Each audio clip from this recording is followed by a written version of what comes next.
Iya, gantian kamu ya sebagai moderator sama host nanti habis gini.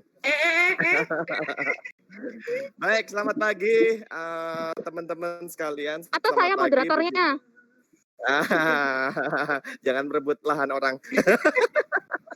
Selamat pagi Bu Fitri, selamat pagi Bu Titin. Ya, terima kasih ya sudah hadir di kelas konvergensi media ini. Ini menarik. Ini adalah pertemuan kedua untuk talk series media convergence. Ya, kajiannya hari ini adalah tentang creative audiences. Creative audiences. Jadi kita percaya, kita yakini bahwa masyarakat informasi yang terus berjejaring ini adalah masyarakat yang cerdas, ya, masyarakat yang kreatif.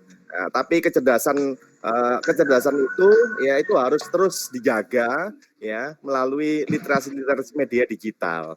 Nah, hari ini teman-teman sekalian kita datangkan nih ya para narasumber yang hebat ya, ibu-ibu muda yang luar biasa di sini. Ini udah ibu-ibu loh ya. Jadi luar biasa yang pegiat-pegiat literasi media ya. Nanti akan dikenalkan lebih detail oleh Ibu Rista. Siapa sih Ibu Fitri itu, siapa sih Ibu Titin itu. Mungkin teman-teman mengenalnya Ibu Titin ini adalah sebagai salah satu dosen Stikosa AWS. Tapi di luar itu kan Bu Titin banyak sekali kegiatan dan riset-riset tentang literasi media, termasuk juga sama Ibu Fitri ini. Baik, saya serahkan ruang diskusi ini kepada Ibu Rista. Silakan Ibu Rista. Nanti saya kembalikan lagi ke Pak Ilo ya. Oke. Assalamualaikum warahmatullahi wabarakatuh. Selamat pagi, salam sejahtera untuk kita semua. Semoga semuanya dalam keadaan sehat ya yang ikut conference talk series ini. Selamat pagi Bu Tia, Bu Titin, saya menyapa lagi ya, Pak Yokana dan semua teman-teman mahasiswa. Selamat pagi. Tadi sudah diprolog sama Pak Yo, jadi saya langsung saja mengenalkan para ibu-ibu muda yang hits. Pertama saya akan memperkenalkan lebih dalam salah satu dosen tamu kita, yaitu Bu Tia, atau pemilik nama lengkap Fitria Widiani Rosinda. Ini adalah seorang peneliti muda. Bu Tia juga seringkali melakukan penelitian dan pengabdian masyarakat tentang literasi digital, branding produk, UMKM, dan digital marketing. Selain menjadi peneliti muda, Bu Tia juga menjadi dosen ilmu komunikasi di Universitas Bayangkara, Surabaya. Bu Tia juga aktif di beberapa asosiasi profesi dan keilmuan. Salah satunya adalah menjadi koordinator Surabaya pada JAPLIDI, Jaringan Pegiat Literasi Digital. Dan pada tahun 2020 ini, beliau juga sudah menulis 4 buku, di antaranya metode penelitian kualitatif, kupas tuntas jurnalisme, dan Ramadan dalam pandemi COVID-19. Bu Tia merupakan alumni S1 Ilmu Komunikasi Jurnalistik UPN Veteran Yogyakarta dan S2 Studi Media dan Komunikasi Universitas Airlangga Surabaya, serta saat ini beliau terdaftar sebagai mahasiswa S3 Kajian Komunikasi di Universitas Airlangga Surabaya. Halo Mbak Tia atau Bu Tia. Halo, Mbak Rista. Enggak, kalau mau disapa teman-teman dulu. Ya, terima kasih ya kesempatannya ini dari Stikosa AWS meminta saya untuk mengisi salah satu materi pada pagi ya sekarang ya di sana ya. Di sini sudah siang. Pagi hari ini. Terima kasih Pak Jo, Bu Titin, Mbak Rista atas kesempatannya berbagi bersama teman-teman mahasiswa di Stikosa ini. Sama-sama. Berikutnya saya akan mengenalkan lebih dalam lagi yang biasa kita kenal atau kita akrab dipanggil adalah Bu Titin, biasa disapa Bu Titin. Pemilik nama Suprihatin ini adalah seorang peneliti media dan gender. Kerap kali melakukan penelitian dengan tema penggunaan media dan kesetaraan gender, seperti penelitian yang mendapat hibah tahun ini yaitu dari Siplitamas Kemenristek Dikti dengan judul pelecehan seksual terhadap jurnalis perempuan di Indonesia. Titin menyelesaikan pendidikan sarjana di FKIP Bahasa Indonesia Universitas Dr. Sutomo Surabaya dan alumni S2 Studi Media dan Komunikasi di Universitas Airlangga Surabaya. Beliau pernah menjadi narasumber di beberapa seminar, di antaranya seminar bijak bermedia sosial yang diselenggarakan oleh FISIP Unim Mojokerto, seminar pelatihan digital literasi bagi Ibu PKK Desa Prijen Pasuruan, dan pemateri ekstrakurikuler digital literasi melalui weblog di SMPN 62 Surabaya. Selain menjadi dosen ilmu komunikasi di Stikos AWS, beliau juga sebagai CEO founder Mata Media. Halo Bu Titin. Pagi, assalamualaikum. Waalaikumsalam.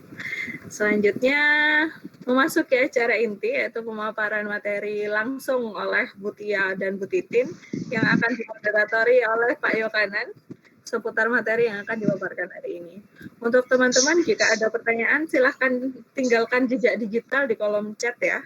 Baik Pak Yo, mungkin ada yang ingin tambahkan kepada Pak Yo, saya kembalikan. Oh, bolanya dioperkan ke aku lagi jadinya. Baik, biar tidak berpanjang lebar lagi, kami persilakan untuk yang pertama Ibu Fitri bisa menjelaskan atau memaparkan materi hari ini. Paparannya akan dipresentasikan oleh Ibu Rista. Silakan disiapkan dulu Ibu Rista. Boleh, saya izin present sekarang ya.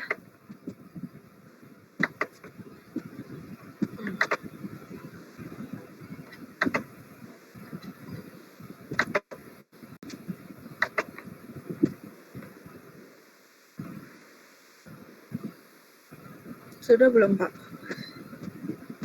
Kayaknya kok belum ya. Belum.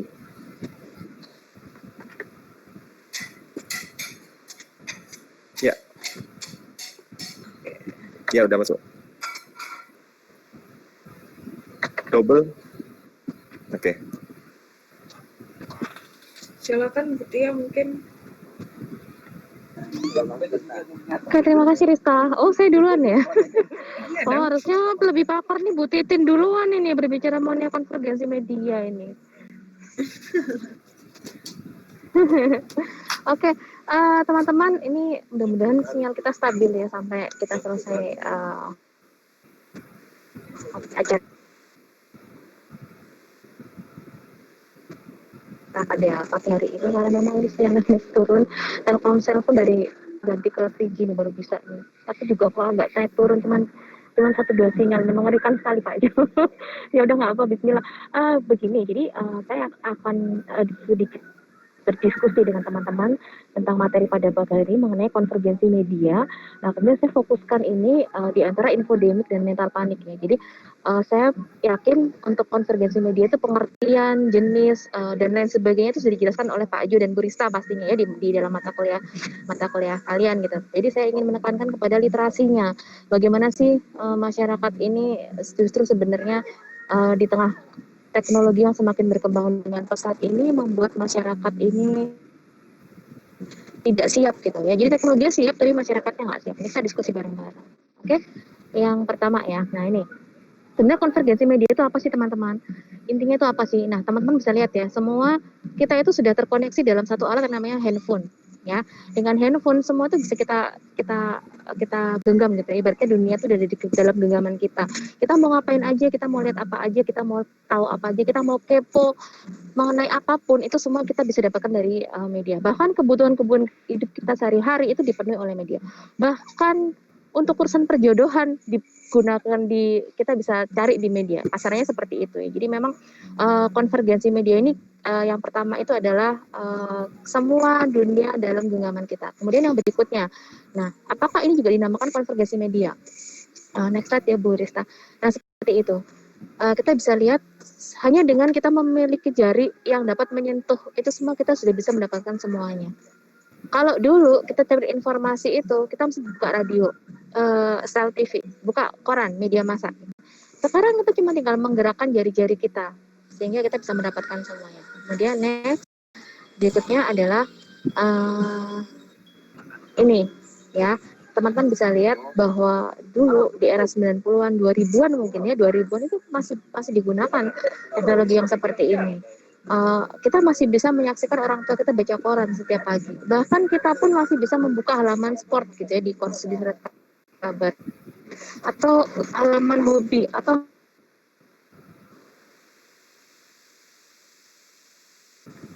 halaman sepak bola. Tapi sekarang temukan, ini sudah berganti lagi. Di sebuah keluarga itu sudah tidak berlangganan surat kabar lagi. Di sebuah keluarga sudah semakin jarang melihat televisi, apalagi mendengarkan radio. Jadi semuanya sudah digantikan dengan platform media yang berbeda. Nah, kemudian teman-teman, apa sih konsekuensi media itu? Next slide. Ya, jadi ada adaptasi media. Ya, pengertian konvergensi media itu intinya adalah adaptasi media. Apa yang diadaptasi gitu ya. Dari media yang tradisional menjadi media yang modern. Dari media yang non digital menjadi media digital. Dari yang media yang kurang lengkap jadi media tersebut lengkap gitu. Semuanya, suara, musik, gambar dan lain sebagainya ya.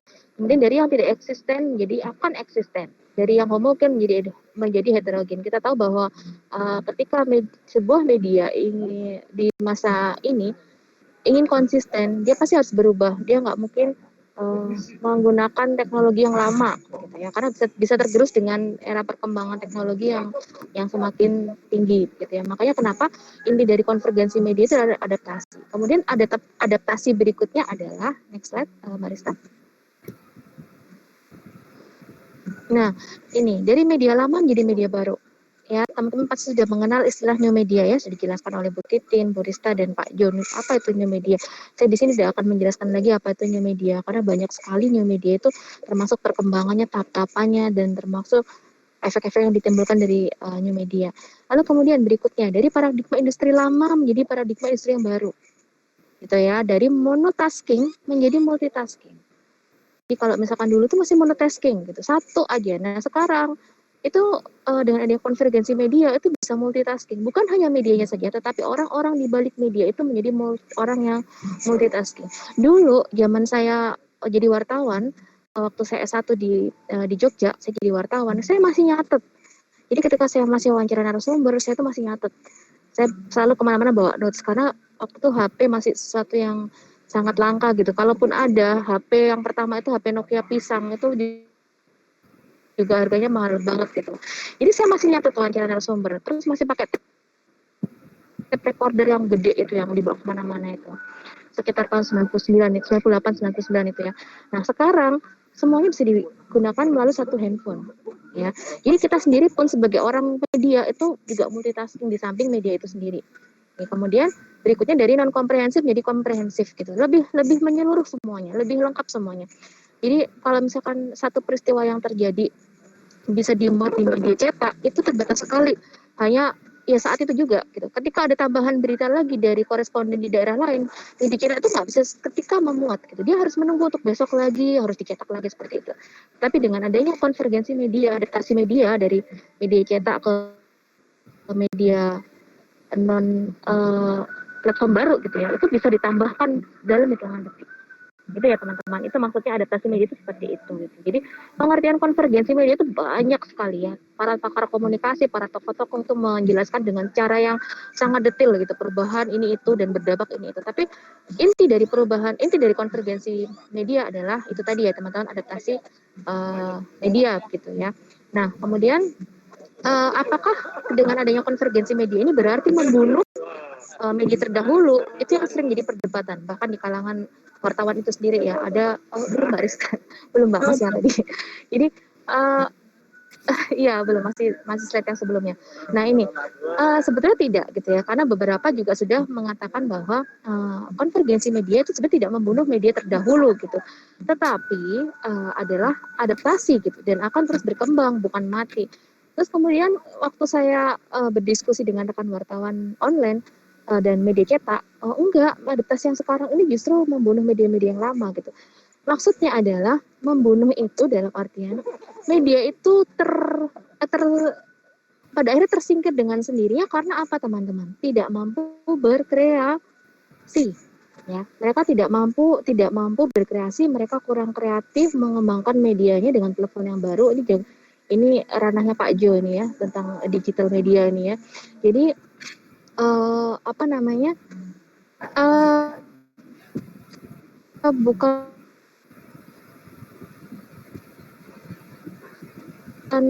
memang harus kita lebih dahulu ada, itu akhirnya pass away gitu ya, meninggal itu, mati medianya. Tapi bukan berarti konvergensi itu menyebabkan itu tidak. Kenapa teman-teman? Perlu digarisbawahi di stabilo ini bahwa yang menyebabkan mereka mati itu karena mereka tidak kreatif. Ya, mereka tidak kreatif, mereka tidak siap dengan perubahan itu, dengan adaptasi itu. Karena yang namanya proses adaptasi itu kan kita mengadop sesuatu yang baru gitu. Sesuatu yang lama kita tinggalkan, tetapi kita mau adopsi cara-cara yang baru kayak gitu ya. Jadinya apa namanya, nggak mau memang tantangan tersendiri memang. Sebentar, saya potong dulu. Suara noise dari belakang saya karena ini ada acara ada di sini tuh musik dangdut itu ternyata masuk juga di sini, dan mereka lagi putar musik, kayaknya lagi putar musik keras, jadi saya nggak bisa juga minta izin mereka untuk mengecilkan, tapi semoga suara saya masih tetap terdengar ya teman-teman.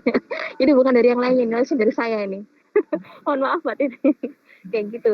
Ini saya baru sadar ada yang menyetel musik dengan agak keras gitu ya. Gitu. Jadi mudah-mudahan suara saya masih tetap terdengar.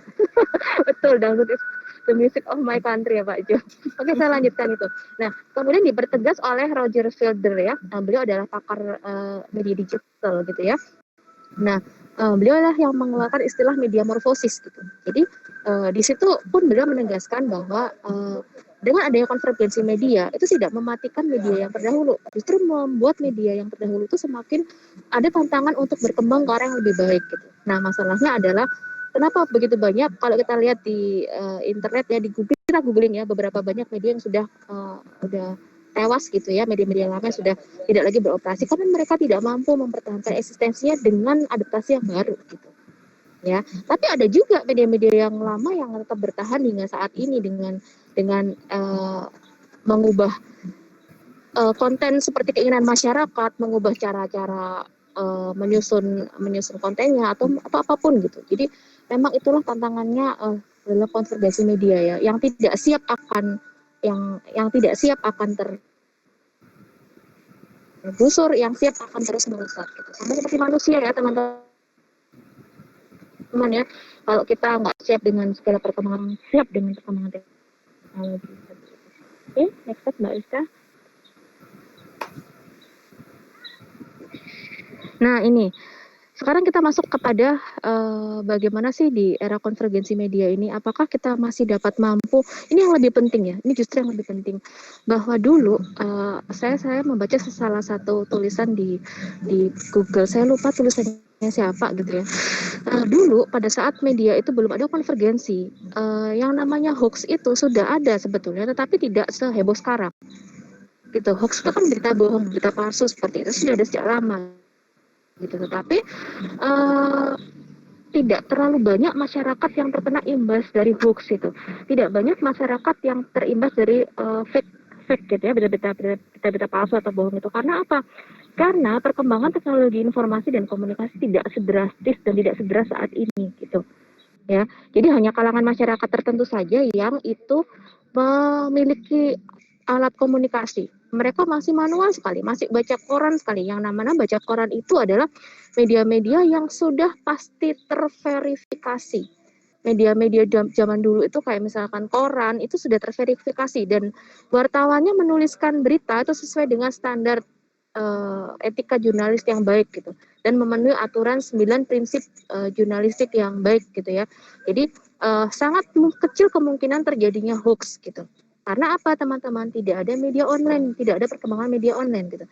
Tetapi pada saat ini kenapa kok kita sulit? Bahkan kita sendiri yang orang komunikasi ya, itu kita sulit membedakan mana berita yang fact, mana yang fake gitu ya, mana yang fakta dan mana yang palsu gitu. Karena sangat tipis batasannya, begitu ya. Jadi inilah apa yang terjadi di era konvergensi media yang mau nggak mau ini kita harus berdampingan dengan mereka berdua. Jadi berdampingan dengan fake news dan juga berdampingan dengan fake news. Hanya filternya adalah pada diri kita sendiri. Gitu. Oke, next Mbak Dista. Nah, ini sebabnya teman-teman. Karena kita lihat bahwa sudah berkembang sedemikian banyak ya media online di sekitar kita. Ini ada konvergensi media yang terjadi begitu luasnya, dan bahkan sekarang 1 kali 24 jam dunia kita dipenuhi dengan seperti ini kan,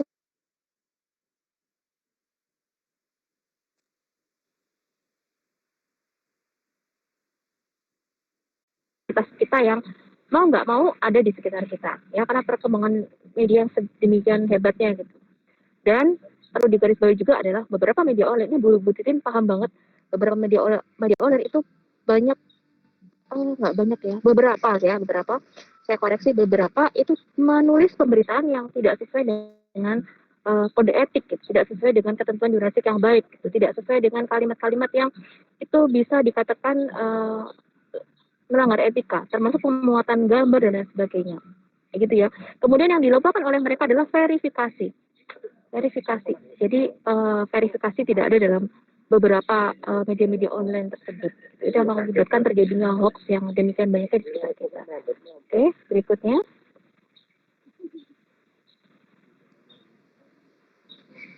Next, Mbak Lista. Oke, nah sekarang kita masuk aja ke dampak negatif konvergensi media ya.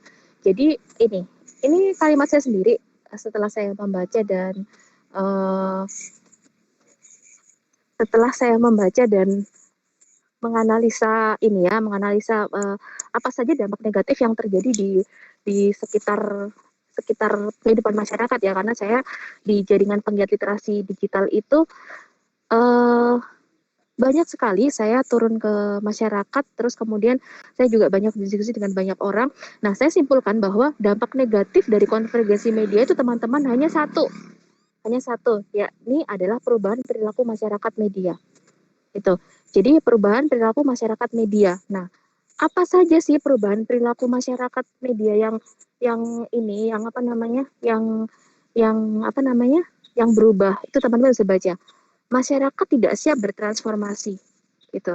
Jadi masyarakat itu nggak siap dengan adanya konvergensi media, kemudian menjadi media digital. Mereka tuh nggak siap, gitu ya. Mereka tuh tidak siap dengan adanya transformasi ini, sehingga mengakibatkan banyak kekacauan informasi yang timbul di masyarakat akibat adanya konvergensi media ini. Terus kemudian berikutnya adalah kecanggihan yang mereka punya ya. Kecanggihan alat komunikasi yang mereka punya itu teman-teman tidak diikuti dengan literasi bermedia yang baik. Gitu. Jadi seseorang zaman sekarang mana sih yang nggak punya handphone ya? Pasti semua punya handphone gitu. Mau di kota, mau di pelosok, ya kecuali pelosok-pelosok yang banget ya. Tapi sebagian besar masyarakat kita itu punya handphone. Dan handphone itu nggak cuma satu. Kadang malah ada 2, malah ada 3 begitu ya. Nah, kemudian kecanggihan ini maksud saya yang tidak mereka ikuti dengan literasi yang baik. Jadi mereka tuh cenderung menggunakan handphone itu untuk satu, gaya hidup. Terus kemudian 2, mungkin ya memang sifatnya untuk mendapatkan informasi ya, tetapi memang mereka tidak paham literasi. Nanti kita bahas slide berikutnya nanti ya, kita bahas apa sih literasi bermedia yang baik itu seperti apa gitu. Ini Bu Titi nih jagonya ini sebenarnya. Terus kemudian berikutnya adalah menciptakan masyarakat informasi yang instan. Nah, ini menciptakan masyarakat informasi instan. Nah, jadi sebenarnya dalam kami di Japelidi ya, itu bukan cuman mie aja yang instan, tapi masyarakat informasi itu juga bisa instan gitu. Maksudnya apa? Maksudnya adalah informasi itu karena begitu mudahnya didapatkan, terus kemudian masyarakat kita tuh males untuk mengecek apakah itu betul apa tidak, apakah itu sesuai apa tidak, apakah memang itu perlu untuk dikirimkan atau tidak gitu. Ya, nanti kita akan tes teman-teman Stikosa ini pada tahap apa literasinya, sampai di tahap apa literasi bermedianya itu ya. Kalau memang di tahap 1 atau 2 nanti saya jewer ini Pak Jo sama Bu Rista ini seperti itu ya. Jadi kemudian berikutnya dari bagi medianya adalah kecepatan tersebut tidak diimbangi dengan ketepatan. karena saking cepatnya media online itu berkembang cepat gitu ya. Jadi misalkan hari ini jebret 2 menit kemudian atau mungkin saat itu juga itu udah keluar di pemberitaan.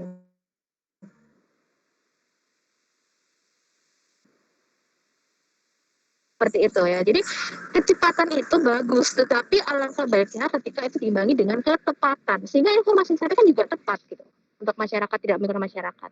Oke, itu yang negatif. Kemudian yang positif juga sama teman-teman. Dampak negatif konvergensi media itu juga sama, adanya perubahan perilaku pada masyarakat. Di next slide, Bu Rista. Itu ya. Jadi dampak negatifnya perubahan perilaku masyarakat media, dampak positifnya juga perubahan perilaku masyarakat media.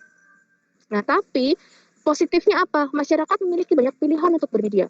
Masyarakat memiliki banyak pilihan untuk mendapatkan informasi. Ya, jadi kalau kita mau cross check informasi di satu media dengan media lainnya, kita bisa melakukan itu. Bahkan kita bagusnya lagi adalah ketika ada satu informasi di media tersebut meragukan kita kemudian klik media lain. Pasti kita kurang, bisa klik yang lainnya lagi. Ya, seperti itu. Jadi pilihan kita sangat banyak. Bahkan kita mau ngapain itu, kita mau apapun itu, kita punya banyak pilihan. Seperti itu. Terus kemudian berikutnya teknologi contoh misalkan yang nomor 1 nih, contoh misalkan ya, saya ambil contoh saya sendiri ketika kemarin saya mendarat di Ambon, kemudian saya sulit menemukan makanan yang halal gitu ya. Nah kemudian tinggal searching di internet. Nah kalau misalkan bisa dibayangkan nggak ketika tidak ada konvergensi media, hanya media massa saja, hanya koran saja, hanya cetak saja, betapa kita kesulitan menuju ke sebuah tempat, terus kemudian penunjukan dan sebagainya. Jadi itu seperti itu ya. Jadi kita punya pilihan bermedia yang banyak. Contohnya seperti itu. Terus kemudian berikutnya kemarin ketika ada informasi mengenai dengan memakan bawang putih itu bisa mengobati COVID-19 itu. Informasi ada di media X gitu. Kemudian kita kok nggak yakin sih. Dia bilang bahwa uh, tidak perlu pencegahan yang macam-macam gitu, karena bawang putih itu cukup ampuh dan segala macam. Nah, apakah info itu valid? Ya, kemudian kita cek di media lainnya. Seperti itu ya teman-teman contohnya ya. Jadi kita punya pilihan banyak dalam mengkonsumsi informasi itu, kita bisa banyak milih kayak gitu. Terus kemudian teknologi memungkinkan informasi didapat sesering mungkin. Ya, teknologi itu memungkinkan informasi didapat sesering mungkin. Jadi kita bisa mendapatkan informasi itu sangat sangat sering gitu ya. Jadi sangat adanya konvergensi media ini pasti memudahkan pekerjaan masyarakat ya pada umumnya gitu ya. Yang tadinya Anda lihat orang tua Anda mungkin beberapa jarang membaca koran ya. Ketika mereka menuju kantor, mereka tinggal setel apa Pak Iyo? Radio ya, radio Surabaya melalui streaming seperti itu ya. Bahkan sampai di luar kota itu kita bisa mendengarkan dengan jangkauan yang sangat sangat bagus kayak gitu. Terus kemudian kita mau baca Kompas atau kita mau baca Jawa Pos, media-media massa, tinggal buka di handphone. Tinggal baca apa berita hari ini. Seperti itu. Ya, jadi luar biasa sekali. Terus kemudian bagi medianya adalah informasi yang ditampilkan dengan platform yang beragam. Itu keuntungan dari konferensi media. Ya, positifnya itu adalah tetap media itu tidak kehilangan pembaca gitu ya, tidak kehilangan pembaca, tidak kehilangan pangsa pasarnya, karena dengan bertransformasi, dengan berkonvergensi itu mereka lebih bisa menayangkan dengan cara yang beragam. Ya, kalau teman-teman buka tadinya Kompas itu yang versi cetak seperti apa, dirasakan coba. Kemudian Kompas versi online-nya atau digitalnya seperti apa. Seperti itu. Kemudian radio. Ketika radio hanya radio biasa, terus kemudian dia mampu melakukan streaming dan lain sebagainya, itu lebih beragam. Ya, jangkauannya juga lebih luas lagi. Oke, next slide, Mbak Rista. Nah, ini cuma sekedar ada istilah ya terkait dengan konvergensi media dan terkait dengan literasi media. Saat ini yang berkembang adalah infodemik ya teman-teman. Mungkin teman-teman psikosa sudah sering mendengar infodemik ini apa. Jadi pada saat masa COVID saat ini, infodemik dan pandemik itu sangat seperti dua orang yang sedang lomba lari gitu. Ya, jadi berkejar-kejaran. Orang lupa bahwa selama ini yang mereka takutkan adalah pandemik. Tetapi bagi teman-teman di literasi digital, sama halnya infodemik ini sama dengan pandemik itu sendiri. Gitu. Jadi infodemik itu sama dengan pandemik itu sendiri. Jadi infodemik itu juga menyesatkan, mengkhawatirkan, bahkan sampai menghilangkan nyawa seseorang. Gitu ya. Karena kenapa? Karena saking paniknya, karena menganggap bahwa informasi tersebut itu benar, walaupun itu belum tentu benar. Terus kemudian parno itu apa sebenarnya? Kalau berlebihan dan tidak beralasan seperti itu, sehingga menyebabkan akhirnya kita yang sudah kena penyakit jantungan seperti itu. Jadi macam-macam. Jadi data menunjukkan bahwa pandemik dan epidemik itu sama-sama berbahaya, gitu ya. Karena apa? Karena konvergensi media ini yang tidak apa namanya, yang berjalan tidak seimbang dalam masyarakat. Bukan menyalahkan masyarakatnya, tidak, bukan menyalahkan media, tidak. Tetapi memang ini tugas kita bersama, gitu ya. Terutama kita sebagai kaum pendidik dan teman-teman mahasiswa komunikasi, minimal memulai dari kita dulu,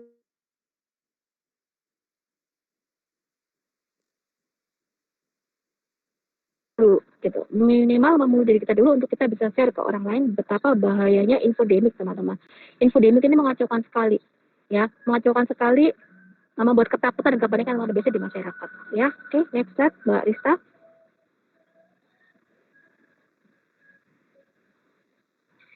Next slide, Mbak Rista.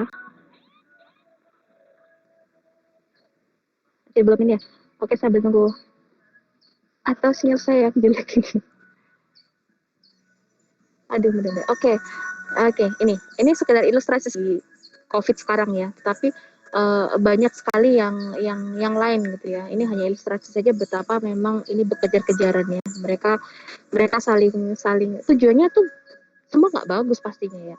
Infodemik itu saya tidak mengatakan bahwa infodemik itu diciptakan begitu ya. Tetapi infodemik itu sesuatu yang memang muncul karena memang ada kondisi-kondisi krisis, yang itu tidak di-manage dengan baik gitu. Akhirnya memunculkan situasi-situasi infodemik yang memang membahayakan. Next slide, Mbak Rista.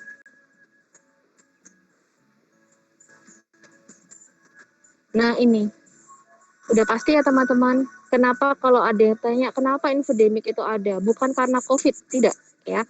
Infodemik ditimbulkan karena COVID, tidak. Infodemik ditimbulkan karena banyak orang yang terpapar informasi yang sangat cepat dalam kehidupannya,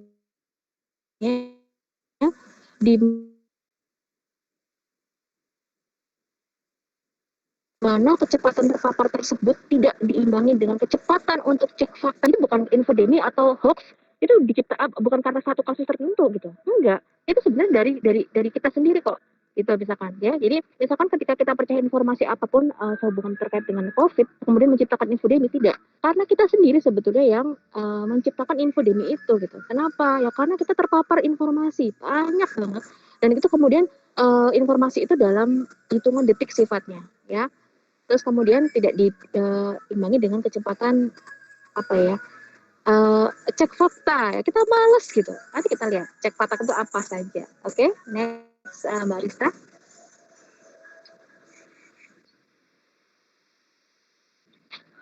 Next Mbak Rista. Oke, ini ya. Nah, ini teman-teman, kita coba cek bersama sejauh mana kemampuan literasi media kita. Apakah kita sudah di tahap 5, apakah kita di tahap 1, atau mungkin cuma 2, atau mungkin cuma 3, atau 4, atau kita di tahap menguasai semuanya. Kita lihat bahwa 1, mampu, saya pakai contoh Mbak Rista aja ini ya. Nah ini, Mbak Rista mampu menyaring informasi sebelum meneruskan kepada orang lain. Apakah Mbak Rista melakukan itu? Kalau memang iya, berarti oke, centang. Oh, udah bagus nih, lumayan ya. Jadi informasi itu disaring dulu sebelum diteruskan kepada orang lain. Ini masih tahap yang paling awal, ya, masih tahap yang paling awal. Kemudian berikutnya, apakah Mbak Rista mau menyempatkan waktu untuk mengecek semua informasi yang diterima? Mau nggak ngecek? Misalnya informasi hari ini tentang gempa tsunami Pangandaran menyebabkan tsunami sehingga dihimbau kepada warga Pangandaran, Jawa Barat untuk segera mengungsikan diri. Nah, Mbak Rista mau nggak ngecek itu? Caranya gimana? Caranya tinggal klik cek fakta. Tinggal klik berita apa di googling. Kalau misalkan semua pemberitaan isu itu ada di Google, di media-media yang terverifikasi, berarti info itu betul, A1. Tetapi kalau info itu tidak ada di media-media yang terverifikasi, berarti info tersebut adalah info yang tidak betul. Ya, itu dulu dilakukan Mbak Rista. Ya, ada berita mau ada Pangandaran gempa, kemudian gempa itu berpotensi tsunami, kemudian semua dihimbau untuk mengungsikan diri. Nah itu, kemudian udah deh selesai kalau udah kayak gitu ya, nggak usah ditahap selanjutnya gitu ya. Tapi coba dicek dulu, berhenti dulu untuk dicek apakah itu betul. Kemudian kalau itu sudah dicek centang, oke, udah bagus tahap 1, tahap 2. Sekarang tahap ketiga, apakah Mbak Rista mudah bereaksi terhadap informasi baru yang didapatkan? Ini langkah berikutnya. Nah, ketika mendapatkan kabar bahwa itu merupakan sebuah informasi yang benar, reaksinya seperti apa? Bagaimana caranya Mbak Rista menyampaikan informasi itu kepada orang lain? Apakah dengan tambahan kalimat-kalimat yang justru mengundang kepanikan? Ataukah dengan kalimat-kalimat yang justru mengundang kesejukan gitu ya, menurunkan kepanikan, meminimalkan kepanikan. Nah, seperti itu namanya reaksi ya teman-teman, itu namanya reaksi. Bagaimana reaksi kita untuk kita mendapatkan informasi yang baru kemudian kita share. Oke, kalau memang itu benar. Misalnya ya, Pangandaran ada tsunami dan segala macam. Kemudian saya share nih, berarti Mbak Rista share informasi itu ke saya. Kemudian tolong segera evakuasi Cornelius. Atau kalimat-kalimat yang kemungkinan untuk mencegah hal-hal yang tidak diinginkan ada baiknya siap-siap. Nah, coba. Dua kalimat seperti itu kan kerasa ya bedanya ya. Mana yang kalimat menimbulkan kepanikan dan mana yang tidak. Nah, itu yang susah sekali memang ya. Nah, seperti itu. Kalau sudah poin yang ketiga sudah oke, sekarang berikutnya adalah poin keempat. Mengabaikan informasi yang tidak ada sumbernya atau tidak jelas sumbernya. Jadi, ketika kita mengecek semuanya, bahkan informasi ini kebanyakan tentang informasi kesehatan ya. Kesehatan yang memang nggak jelas sumbernya, nggak jelas literaturnya dari mana. Apalagi kalau sampai ada pesan, teruskan pesan ini, apabila tidak, maka waduh, apa gitu ya. Itu kan sering kali ya kita mendengarnya, wajib meneruskan pesan ini kepada sekian orang atau apapun kayak gitu. Itu udah pasti hoax itu ya. Pasti itu sudah tidak tidak tahu kebenarannya lah kayak gitu. Udah nggak jelas, itu diabaikan saja kalau seperti itu. Oke. Terus kemudian berikutnya memikirkan. Apakah Mbak Rizka mikir nih, ketika informasi tersebut disampaikan ke orang lain, bisa dipikir ulang nggak? Apakah itu sesuatu yang baik ataukah justru sesuatu yang kurang baik? Ya, susah banget. Dari 5 tahapan literasi ini, kalau kita sendiri sudah melakukan itu untuk minimal untuk diri kita sendiri ke orang lain, itu berarti kita memang masyarakat yang tidak mudah terprovokasi. Masyarakat yang aware dengan segala macam sifatnya tidak betul gitu ya. Jadi seperti itu. Nah, kalau itu kita lakukan terus-menerus, itu secara nggak sadar akan membuat diri kita itu menjadi masyarakat yang tidak serba instan untuk menerima informasi. Ya, dan itu bisa kita teruskan kepada orang lain. Itu. Jadi ada 5 indikator literasi media yang baik. Nah, kalau kita sudah melewati ini dan kita merasa oh selama ini saya begitu kok, ya berarti kita memang sudah bagus gitu ya. Maksudnya secanggih apapun handphone yang kita pakai, secanggih apapun teknologi komunikasi yang kita gunakan, ya pasti kita akan terlalu seperti itu. Ya, kita nggak mudah terprovokasi. Masalahnya adalah teman-teman di sekitar kita, masyarakat banyak yang tidak memiliki kemampuan seperti ini dengan baik. Oke, next slide. Nah ini, tadi kita bahas tentang infodemi. Kemudian dalam media konvergensi media yang saat ini itu konvergensi media saat ini yang terjadi adalah mental panic gitu ya. Kita menyebutnya mental panic. Jadi banyak istilah mental panic. Mental panic itu ketakutan yang luar biasa yang menular. Ya, jadi di sebuah kondisi di mana seseorang lebih mendahulukan emosi kepanikan daripada logika berpikir yang jernih. Itu dia kenapa teman-teman ingat peristiwa pada saat apa ya, saya lupa, kerusuhan yang menyebabkan sinyal HP kita akhirnya mengalami gangguan di seluruh Indonesia, kerusuhan pemilihan presiden pada saat itu ya. Nah itu, jadi seperti itu. Jadi banyak sekali hal-hal yang tidak benar di media massa kemudian itu dikonsumsi. Kenapa? Karena konvergensi media lagi gitu. Karena kalau kita membaca koran, bisa nggak sih kita koordinasi? Susah kan? Tapi kalau misalkan saya baca berita di media, di koran cetak, lalu kemudian cara saya meneruskan ke Pak Iyo itu susah. Dibanding dengan ketika saya baca berita di media online, kemudian saya meneruskan ke Pak Jo, gampang banget, hitungannya detik, tinggal saya forward gitu, berita itu nyampe. Kemudian Pak Jo terprovokasi, meneruskan kepada Bu Titin. Nah, kemudian Bu Titin meneruskan kepada Rista meneruskan kepada teman-teman, kemudian menggalang aksi massa. Nah, seperti itu teman-teman. ya. Itulah konvergensi yang negatif gitu ya. Maksudnya yang efeknya bisa sedemikian hebatnya ketika itu diterapkan dalam masyarakat yang tidak terdidik secara literasi dengan baik gitu. Makanya kenapa kita lihat ya bahwa kalangan kalian bisa lihat kemarin undang-undang cipta kerja pun juga luar biasa gitu ya, luar biasa demonya di mana-mana. Karena apa? Ya karena konvergensi ini kecepatan informasi berkembang gitu. Saya mau koordinir demo dari sini dengan di sana, dengan di luar pulau, dengan satu alat komunikasi udah bisa. Saya mau kirimin berita di media X, kemudian dengan teman saya di Papua, tinggal share, terus kemudian teman-teman di sana bisa membaca berita-berita di sini. Ya, jadi itu dia. Jadi memang tidak bisa disalahkan karena memang konvergensi media ini memang controllingnya adalah pada diri kita sendiri, gitu ya. Bukan siapa, tapi kontrolnya ada benar. Kalau misalkan ada yang mengatakan bahwa kenapa kok kita, kenapa nggak media? Media juga perlu. Nah, tetapi sayangnya adalah sekarang ini uh, masalah netiket ya, etika di internet itu banyak diabaikan ya, bukan cuma masyarakat sendiri tapi juga oleh media sendiri kayak gitu ya.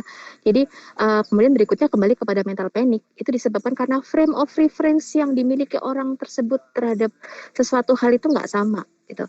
Frame of reference saya dengan frame of reference-nya Bu Titin itu berbeda gitu ya, walaupun mungkin kami sama-sama di penggiat literasi berbeda, apalagi yang tidak paham tentang literasi digital seperti itu. Nah, namun semuanya tidak bisa sebenarnya disalahkan ya, tapi juga nggak bisa dibiarkan, apalagi itu menjadi sebuah kebiasaan. Apapun informasi share gitu, share terus forward gitu.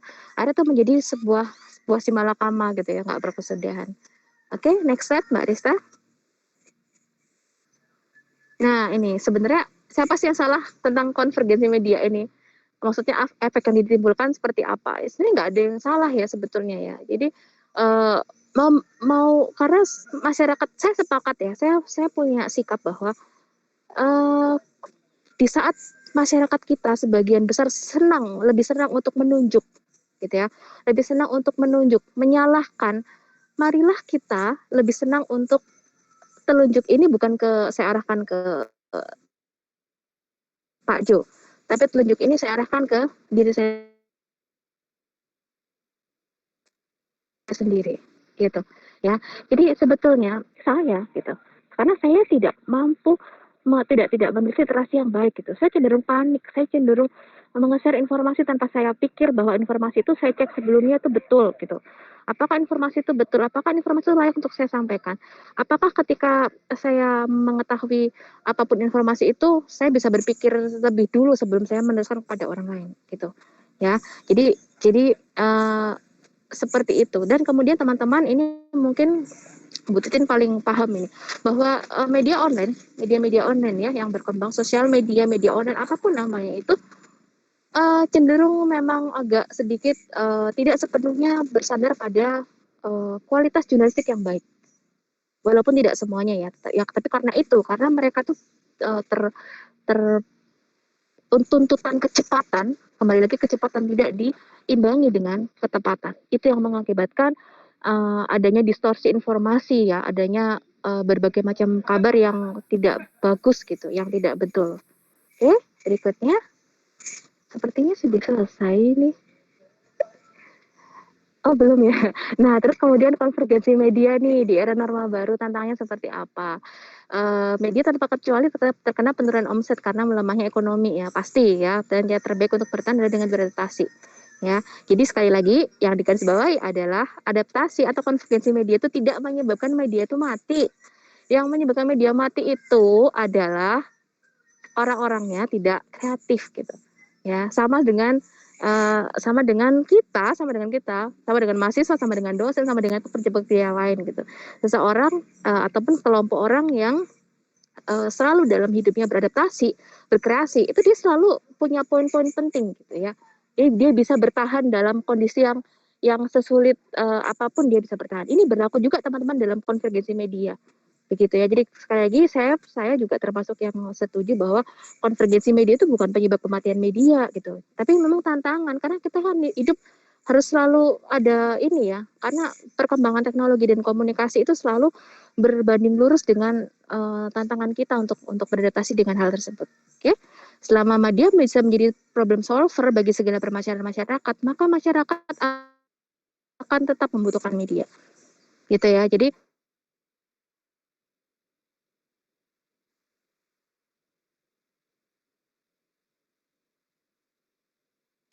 uh, kita lihat patron media baru seperti Tirto ID gitu ya, atau intinya adalah mereka banyak memberikan informasi-informasi dalam visual gambar ya, ini Pak Yu jago-jagonya seperti itu gitu. Nah, manusia ini kan cenderung dari mata turun ke hati gitu kan ya. Nah, apapun itu, informasi juga seperti itu. Ketika kita melihat media online, kemudian kita melihat visualnya itu baik dan lain sebagainya, itu cenderung kita menyenangi gitu. Kemudian baru kita menyukai isinya. Maksud saya seperti itu, perubahan-perubahan kita harus mampu selalu berinovasi karena dalam rangka konvergensi media itu adalah tidak semudah yang masa lalu gitu ya. Nggak semudah perkembangan media di masa lalu. Jadi perkembangan media sekarang ini memang sangat luar biasa, membutuhkan effort yang tinggi, orang-orang yang mampu bekerja dalam tantangan kecepatan digital itu sendiri. Oke, begitu. Next slide. Mbak Rista.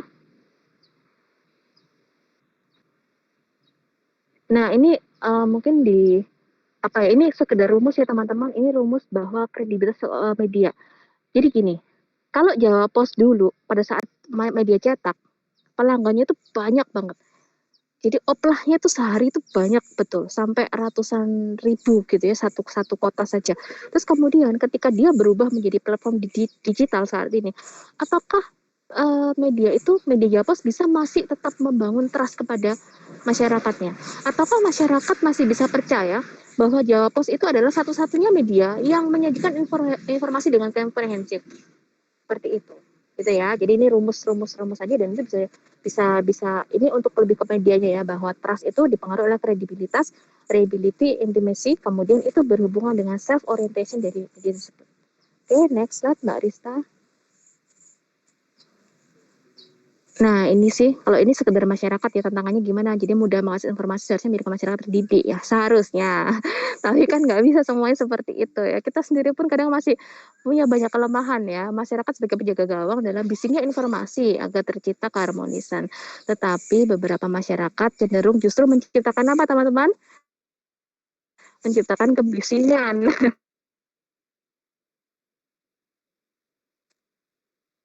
Sehingga tercipta ketidakharmonisan di antara masyarakat. Itu karena itunya tadi, karena itu tadi gitu. HP-nya keren banget, 10 juta, 12 juta gitu satu HP, semua informasi ada di situ, tapi ya itu gitu. Jadi mereka menjadi penyumbang terbesar untuk meneruskan informasi-informasi yang sifatnya hoax gitu ya. Next, berikutnya. Udah selesai ya? Ada lagi ya? Oh ini ya, ini cuman ini esensi media dalam kehidupan masyarakat itu tetap ya. Kalau tadi konvergensi media juga merubah perilaku masyarakat. Nah ini esensi media juga merubah perilaku masyarakat. Jadi dari masyarakat, dari kita yang nggak tahu informasi menjadi tahu ya. Dari kita yang kurang paham jadi lebih paham. Dari kita yang nggak disiplin menjadi disiplin. Dari kita yang nggak peka dengan lingkungan sekitar kita menjadi kita peka dengan lingkungan sekitar. Apapun yang terjadi, informasi apapun atau peristiwa tersebut, kita jadi tahu, kita jadi peka. Ini esensi media dalam kehidupan di era konvergensi media. Oke, next slide. Nah, ini. Teman-teman tinggal kita mau pilih yang mana. Kita mau pilih yang cepat, paling cepat, atau kita mau pilih yang paling tepat. Ya, jadi saya punya dalam satu hari saya tahu media mana yang saya ikuti, media mana yang saya baca, media konvergensi, bentuk media konvergensi seperti apa yang saya jadikan patokan untuk informasi yang benar.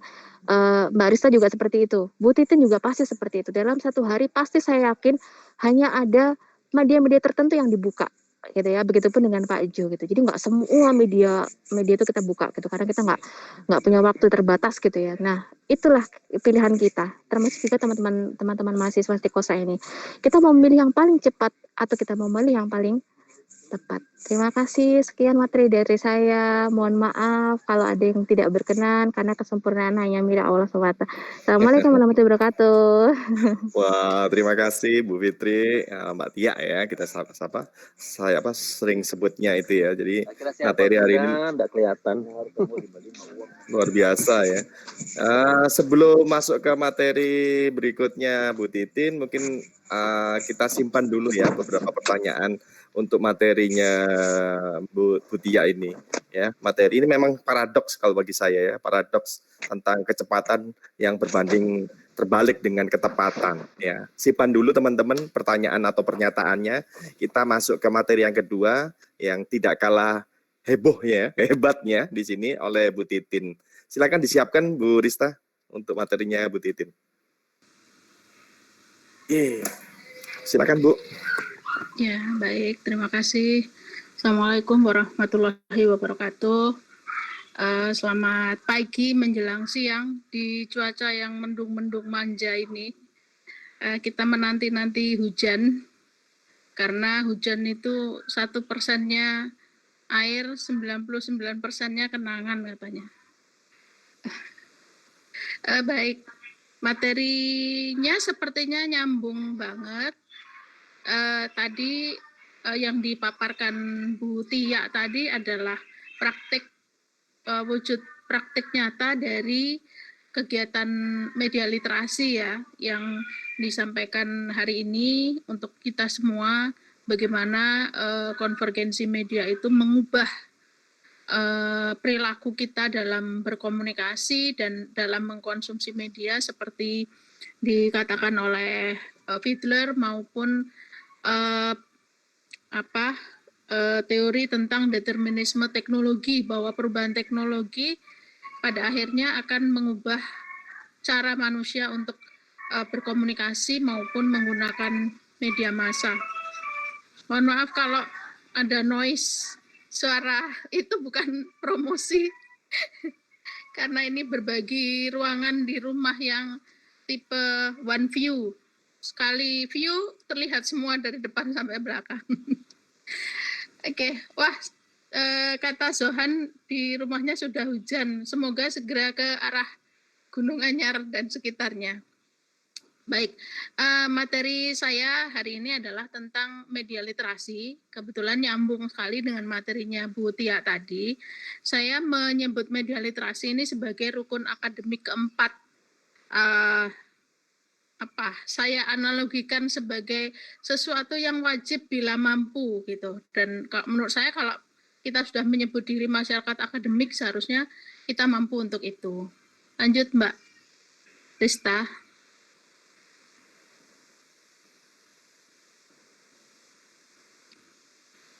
Ya, kenapa rukun akademik keempat? Karena rukun akademik yang pertama, kedua, dan ketiga itu adalah pengajaran, kemudian penelitian dan pengabdian masyarakat. Kita belum layak menyebut diri kita sebagai masyarakat akademis jika kita belum melakukan ketiganya. Dan yang keempat adalah tadi media literasi. Jika kita mengatakan kita adalah bagian dari masyarakat akademis, maka literasi media itu menjadi bagian dari tanggung jawab kita kepada masyarakat. Lanjut.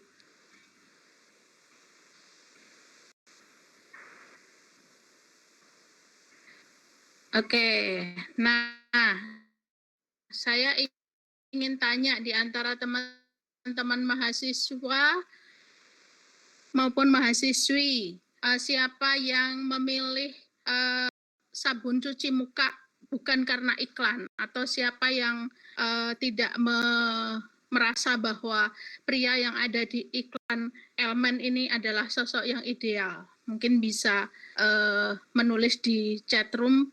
Anda memilih produk pembersih wajah itu apakah karena iklan atau bukan? Atau pria yang ada di iklan ini siapa yang menganggap dia tidak menarik? Pilih karena harganya murah, oke. Kalau dari saya bukan karena iklan. Kalau boleh tahu karena apa ya, Sofia? Karena cocok di kulit. Karena cocok-cocokan kulit. Bagaimana tahu kalau itu cocok? Dicoba dulu kan? Nah, pertamanya ketika Anda belum tahu itu cocok atau tidak, bagaimana?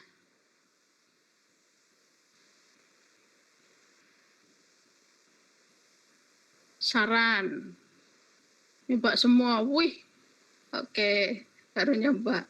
Dibeli semua. Oke. Yang penting ada promo. Oke, ini menarik juga. Ya, terima kasih untuk yang sudah berpartisipasi memberikan pendapat ya. Apakah ada di antara kita yang menganggap bahwa dua sosok dalam iklan ini tidak menarik, tidak membuat kita menoleh? Jadi ini satu produk media yang saya tampilkan di sini sebagai contoh bagaimana media massa itu mempengaruhi kehidupan manusia, sehingga mengapa tidak ada iklan pembersih wajah yang menggunakan model perempuan dari Papua, dari Maluku, di tempat Butia sekarang sedang melakukan penelitian. Kenapa tidak ada perempuan Dayak? Kenapa tidak ada perempuan dari Toraja misalnya? Apakah yang boleh memakai pembersih wajah ini hanya perempuan yang wajahnya seperti Pevita Pierce, atau apakah setiap orang yang mengkonsumsi iklan Elmen ini selain akan memiliki tubuh seperti pria yang ada di iklan itu juga akan memiliki wajah seperti itu, sehingga akan menjadi luaran, menghasilkan luaran yang sama bentuk dan fisiknya dengan apa yang ada di iklan. Ini adalah problem-problem yang ada di media dan jarang sekali kita kritisi atau jarang kita lihat sebagai sesuatu yang untold story, sesuatu yang tidak terkatakan. Lanjut Mbak Rista.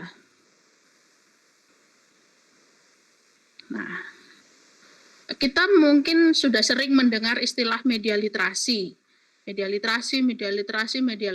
Sebenarnya dan seringkali ada kesalahpahaman tentang media literasi, seolah-olah media literasi ini hanyalah persoalan membaca dan menulis, sehingga seringkali dikatakan masyarakat Indonesia rendah tingkat literasinya karena tidak suka membaca. Sebenarnya membaca dan menulis ini hanyalah salah dua dari sekian banyak keterampilan yang diharapkan dari media literasi. Ya, presentasinya, ya, oke, terima kasih Mbak Rista.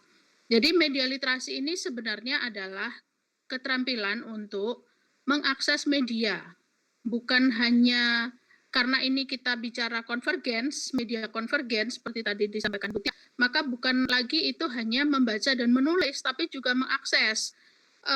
Ketika orang-orang di berbagai daerah yang tidak terpapar teknologi internet, tidak bisa akses media, maka mereka rendah media literasinya. Kemudian analyzing media, bukan hanya baca, tapi juga menganalisis. Kemudian evaluasi media, bukan hanya membaca, menganalisis, tapi juga melakukan penilaian. Apakah berita yang saya baca ini benar atau fake or fake seperti disampaikan Butia. Kemudian mengkreasi media, menciptakan seperti teman-teman ada yang sudah jadi endorser, ada yang sudah jadi selebgram, ada yang sudah jadi podcast, semua adalah creating media. Kemudian participating in media content. Participating in media content ini kalau di media sosial, beberapa contohnya adalah membagikan informasi yang kita anggap menarik atau kita anggap kontroversi, kita share. Share link, share info, share picture, kemudian menyukai atau tidak menyukai. Di YouTube ini yang menarik fitur unlike atau dislike. Mengapa harus ada fitur itu? Mengapa itu tidak ada di Facebook atau Instagram? Mungkin nanti ke belakang akan ada. Itu ini juga menurut saya itu fitur yang ya tidak terlalu baru, tapi sebelumnya ada like. Mengapa harus ada fitur? Jadi bagaimana kita berpartisipasi di media dan media sosial, apa yang kita lakukan, apa yang kita bagikan, apa yang kita sukai, itu semua adalah jejak digital yang tidak terhapus semuanya, dan itu ada bagian dari keterampilan media literasi. Lanjut Mbak Rista. Nah, sebenarnya kenapa sih kita punya tanggung jawab melakukan media literasi? Apa sih gunanya? Yang pertama adalah nanti kita untuk berpikir kritis, critical thinking, yaitu membangun keterampilan berpikir kritis bahwa media massa selalu membawa pesan. Jadi tidak ada yang taken for granted, apalagi iklan. Kalau teman-teman membaca pemikiran Bertes tentang iklan, iklan itu adalah suatu yang menipu. Kalau nggak menipu berarti dia bukan iklan. Baru sudah sembuh. Baru minum jamu langsing. Walaupun sebenarnya kalau kita kritis dari awal, kenapa dari yang langsing itu kok olahan, kok bukan saya halnya. Kalau saya terus before after jadi langsing, nah itu benar. Tapi olahan memang dari dasarnya pakai sabuk, nggak pakai sabuk kan nggak. Tapi toh kita percaya itu gitu. Ini karena kemampuan kita untuk berpikir kritis kurang. Dan pesan itu yang disampaikan oleh media itu adalah konstruksi, adalah sesuatu yang dibangun, sengaja dibangun. Mengapa Barbie itu tidak pernah digambarkan punya anak, meskipun dia menikah. Ceritanya selalu berakhir pada dan akhirnya mereka menikah dan hidup berbahagia selamanya gitu. Kenapa kok nggak pernah diceritakan punya anak? Karena punya anak itu kemudian akan dianggap sebagai bagian dari perusakan terhadap tubuh perempuan. Perempuan yang sudah melahirkan itu akan melebar ke samping, kanan, kiri, atas, bawah, dan atas jarang ya, kanan, kiri itu. Ini bagian dari ideologi yang ingin disampaikan kepada pembaca. Kemudian understanding media message, memahami bagaimana pesan-pesan di media massa itu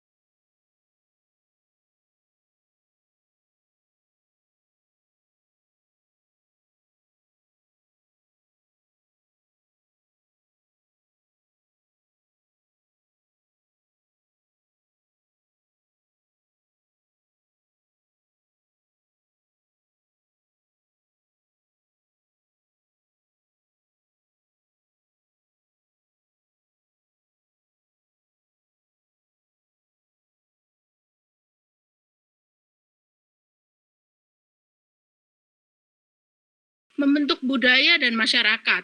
Ketika sekarang apa nih yang lagi tren ya, kopi. Ketika kopi itu sekarang menjadi budaya, itu ada peran media di dalamnya. Sehingga kalau kita nggak suka kopi, kita kemudian memaksa diri untuk suka kopi karena nanti sebenarnya kita mules ketika minum kopi, perut kita nggak tahan gitu. Atau seperti saya yang harus diet.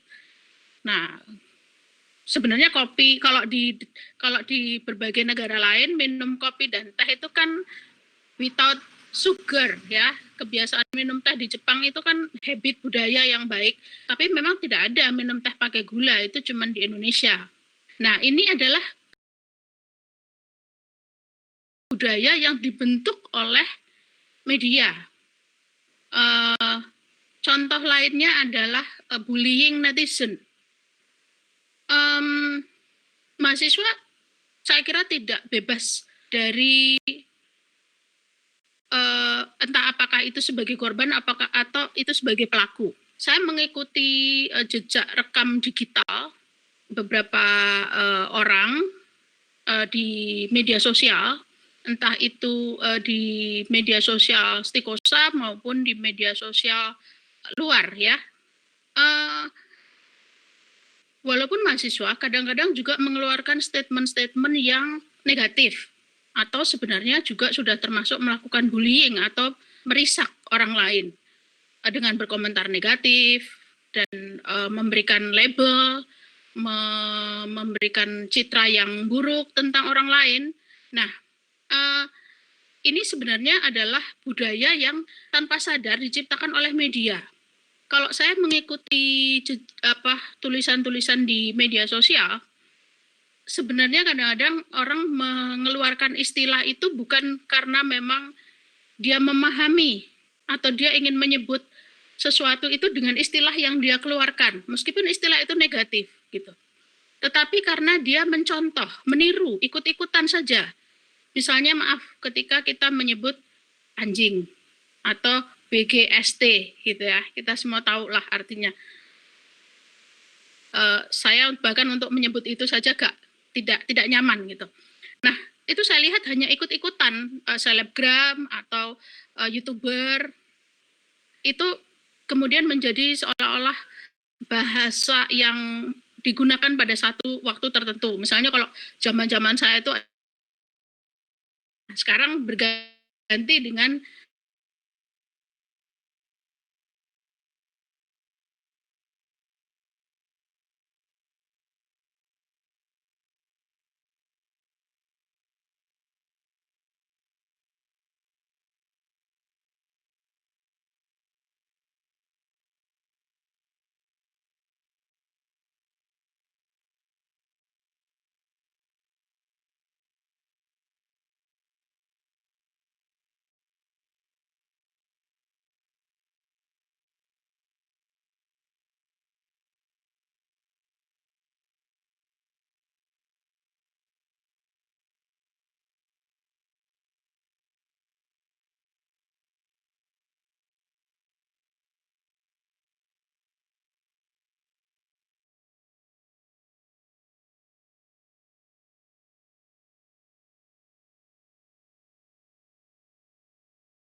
nggak tahu di dalam nutrisari itu kandungannya apa saja. Dan kita ini adalah masyarakat yang saya yakin jarang membaca informasi yang disertakan dalam produk. Misalnya kayak gini nih.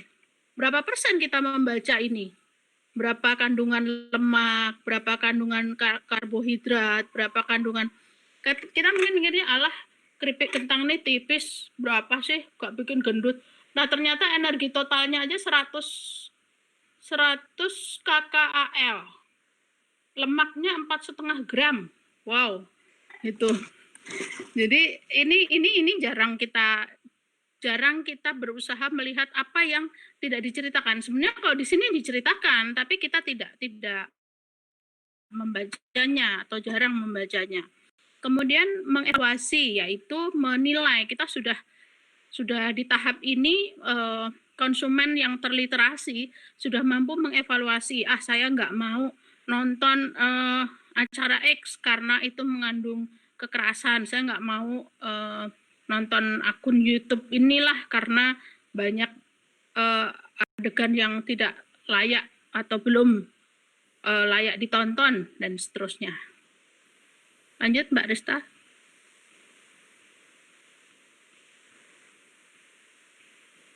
Nah, ini adalah beberapa hal yang saya lakukan. Bagian dari Tridharma Perguruan Tinggi, saya mengajar, meneliti, dan melakukan pengabdian masyarakat berbasis literasi media. Misalnya saya dengan sangat senang ketika diminta Pak Yokanan dan Mbak Rista untuk bergabung di kelas ini, karena ini adalah bagian dari upaya untuk ikut melakukan sosialisasi tentang literasi media, dan harapannya kemudian teman-teman mahasiswa sebagai masyarakat akademis akan melakukan hal ini juga, minimal kepada keluarga di rumah. Kalau orang tuanya nyetel film atau sinetron yang mengandung kekerasan, mungkin bisa sharing, Pak ini kekerasan loh, atau Bu ini sesuatu yang nggak benar gitu. Dulu zaman film-film India lagi booming, itu bahkan adegan membakar diri itu ditampilkan nyata, ditampilkan secara vulgar. Saya lupa filmnya, tapi itu benar-benar ditampilkan secara vulgar, dan anak-anak kadang-kadang kan ikutan menonton juga ya. Itu bisa dilakukan literasi oleh teman-teman dalam level paling dekat itu keluarga. Kemudian saya sejak tahun 99 waktu itu masih mahasiswa itu bergabung dengan Media Watch yang karena problem dana berhenti pada tahun 2009, tetapi sampai sekarang masih diteruskan oleh Bu Sirikit dengan melalui blog. Kemudian saya bergabung dengan Mavindo, Masyarakat Anti Fitnah dan Hoax itu sejak 2018. Kemudian saya ikut menulis tentang literasi di berbagai media massa bersama komunitas perempuan menulis. Ini kami bekerja sama dengan grup-grup Jawa Pos. Beberapa tulisan kalau saya berfokus pada gender, feminisme, perempuan dan anak, dan bagaimana kaitannya dengan media. Karena menurut saya yang paling banyak menjadi korban di media itu adalah perempuan dan anak-anak, terutama kaitannya dengan pornografi. Kemudian pada tahun 2016 itu bersama teman-teman membangun aplikasi Mata Media. Ini kalau Media Watch itu bergeraknya lebih pada kapasitas atau peningkatan upgrading konsumen media. Jadi memberdayakan konsumen media supaya tahu hak-haknya, tahu menggunakan haknya, tahu bagaimana harus mengkonsumsi media. Sementara kalau Mata Media ini lebih ke kapasitas media massanya, termasuk melakukan penelitian-penelitian terkait dengan ranking media. Ini sudah selain Nielsen ini jarang yang melakukan, terutama untuk yang sifatnya kualitatif. Nah, ini sebenarnya adalah tugas kita akademisi. Slide terakhir, Mbak Rista. Nah, kemudian saya ingin men-challenge teman-teman semua mahasiswa di sini. Kalau kalian apa yang mau dilakukan? Bukan terutama untuk diri sendiri ya, bukan lagi soal mengkonsumsi media, tapi ketika Anda berpartisipasi di media, apa literasi media yang bisa Anda lakukan? Terutama kaitannya dengan tadi yang disampaikan Bu Tia adalah infodemik. Infodemik adalah informasi-informasi yang salah tentang pandemi yang bertebaran terutama saya amati di WhatsApp. Paling cepat penyebarannya itu di WhatsApp. Dan itu seringkali kadang langsung diteruskan tanpa disaring dulu, seperti tadi tahapan-tahapan untuk menyaring informasi itu belum dilakukan. Nah, apa sekarang yang ingin atau yang Anda rencanakan untuk dilakukan? Menurut saya kalau literasi media ini bisa diteruskan sampai ke magang misalnya, karena sekarang kita ada magang karya, Anda membangun aplikasi atau Anda membangun blog tentang bagaimana menggunakan masker dengan benar. Nah, ini karena informasi yang ada itu tumpah ruah di berbagai media sosial dan dikonsumsi orang begitu saja gitu. Orang malas untuk melakukan verifikasi. Nah, Anda yang membantu mereka memverifikasi dan kemudian membangun satu platform atau satu aplikasi tentang informasi yang benar mengenai pandemi. Jadi mungkin berpikirnya jangan enak dong membantu pemerintah. Berpikirnya adalah Anda adalah bagian dari masyarakat akademis yang harus melakukan pencerahan, jangan malah larut gitu ya. Misalnya kenapa kok dilarang pakai masker scuba. Kemudian beredar, oh iya soalnya ini biar masker yang beredar tuh SNI, biar ada izinnya sehingga yang bisa masuk ke situ hanya industri-industri besar. Mungkin ada kemungkinan seperti itu, tapi tugas masyarakat akademis adalah mencari penyebab kenapa masker scuba dilarang. Apa sih kandungan masker scuba yang membuat dia tidak layak dipakai gitu. Sehingga kemudian Anda melakukan edukasi dari sumber-sumber yang verified. Termasuk ini sebenarnya bisa juga untuk mata kuliah KWU, Anda boleh membangun platform, karena kalau platform digital itu keuntungannya nanti dari iklan. Web yang menarik itu sudah pasti mendatangkan iklan. Seperti webnya Pak Yo itu juga sudah ada iklannya itu. Web saya jarang di-update, jadi kurang menarik. Nah, ini bagian dari PR kita untuk melakukan literasi media kepada orang lain, kepada masyarakat di sekitar kita, dan jika memungkinkan ya kepada dunia. Bagaimana dunia mendapatkan, sekarang ini kan Indonesia disebut sebagai negara tertinggi di Asia yang tingkat penderita COVID-nya tinggi ya. Nah, mungkin sementara kondisi di daerah-daerah yang tadi disampaikan Bu Tia di Maluku Tengah tadi sama sekali tidak ada kasus COVID, sama sekali tidak tersampaikan kepada dunia gitu. Di daerah-daerah di pedesaan itu relatif aman, bersih. Tapi kalau misalnya kayak di desa saya di Gunung Kidul itu, meskipun 0 kasus, tapi masyarakat tertib memakai masker di desa loh itu. Tapi masyarakatnya tertib memakai masker. Tapi apakah itu ditampilkan oleh media massa? Nggak ada.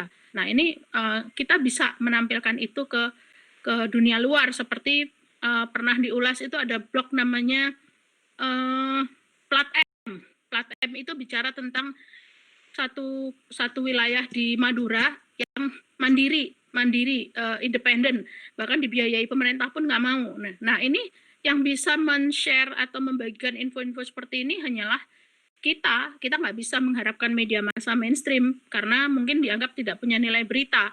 Tapi sebenarnya kalau teman-teman pelajari ya dari kondisi yang ada sekarang, di mana industri-industri besar itu mengalami kebangkrutan, media-media mainstream itu kalah dengan media-media yang bersifat personal. Ini sebenarnya saat kita untuk menjadi bagian dari upaya melakukan media literasi. Saya kira mungkin itu Pak Yo, bisa kita sambung nanti melalui diskusi. Saya kembalikan. Assalamualaikum warahmatullahi wabarakatuh. Waalaikumsalam. Terima kasih Bu Titin. Wah, ini materi yang luar biasa. Bahkan slide terakhir ini membalikkan sebuah kekurangan, ya, itu dari kekurangan atau negatif, ya, dampak negatif dari media convergence itu menjadi sebuah tantangan. Wah, ini kan luar biasa ya, teman-teman. Ini menarik sekali. Mungkin kalau boleh saya tarik benang merah antara materi Bu Titin dengan Bu Tia itu, yaitu ini salah satunya adalah mungkin sebuah paradoks ya tentang kecepatan dan ketepatan. Nah, ini merupakan perilaku kita masyarakat informasi yang saat ini itu masih tergantung dengan namanya atau lebih menyukai dengan adanya kecepatan informasi, tapi menyisihkan istilahnya dengan atau malah tidak mengindahkan kecepatan informasi itu sendiri. Ya, masyarakat informasi yang seharusnya cerdas, ya, akhirnya menjadi masyarakat yang kalau boleh saya pinjam istilah itu adalah masyarakat yang prosumer, ya, menjadikan produsen dan konsumer itu sendiri, ya. Jadi memproduksi informasi-informasi ya dari media-media yang mereka konsumsi. Jadi kayak seperti tadi Bu Titin mengambil sebuah tahapan literasi itu yaitu twisting ya atau spin off dari informasi menjadi informasi baru, itu kan salah satu kegiatan prosumer ya, itu menarik ya teman-teman. Nah, tentang infodemik dan yang akhirnya membuat kita masyarakat yang digital ya seharusnya literasinya juga cukup baik ya, dengan yang memang saya pikir belum berbanding lurus ya Bu Titin sama Bu Tia, bahwa sebenarnya pendidikan itu tidak menjadi sebuah dasar bahwa kita cerdas dalam berliterasi, tidak. Masih banyak juga ya masyarakat-masyarakat yang terdidik secara akademis, ya quote and quote, itu ternyata juga tidak cerdas dalam menggunakan media konvergensi itu sendiri. Jadi akhirnya ada muncul infodemik ya, yang ujung-ujungnya akhirnya muncul mental panic itu ya. Baik teman-teman, mungkin 15 sampai 20 menit saya akan buka sesi diskusi. Jika teman-teman ya malu bertanya, daripada malu bertanya sesat di jalan ya, silakan tuliskan aja di kolom komentar, kolom chat itu, atau langsung bertanya